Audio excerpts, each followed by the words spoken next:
Hi everyone, ব্রেকফাস্টে নিয়েছি oats আর বেসনের চিলা আর নিয়েছি নারকেলের চাটনি।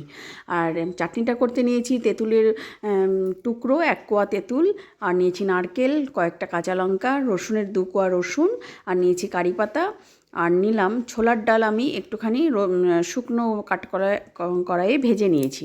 ভেজে নিয়ে সেটা নিয়েছি, কারি পাতা নিয়েছি, আর নিয়েছি টক দই দিয়ে এগুলো সমস্ত আমি পেস্ট বানিয়ে নেব। নিলে তৈরি হয়ে যাবে নারকেলের চাটনি। তারপরে এর মধ্যে আমি দিয়ে দেব শুকনো লঙ্কার গুঁড়ো, নুন, আর দিয়েছি ভাজা মশলার গুঁড়ো।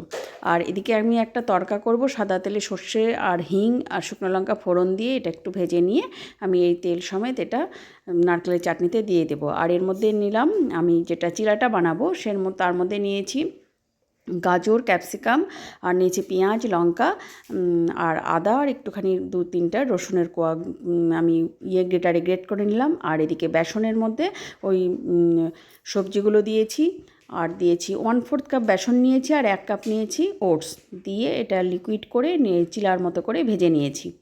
নিলেই তৈরি হয়ে যাবে ওটসের চিলা, মানে ওটস আর বেসনের চিলা, আর সাথে নারকেলের চাটনি। অসাধারণ একটা কম্বিনেশান, খেতে দারুণ লাগে, বেশ চটপটা আর হেলদি ফুডও বটে।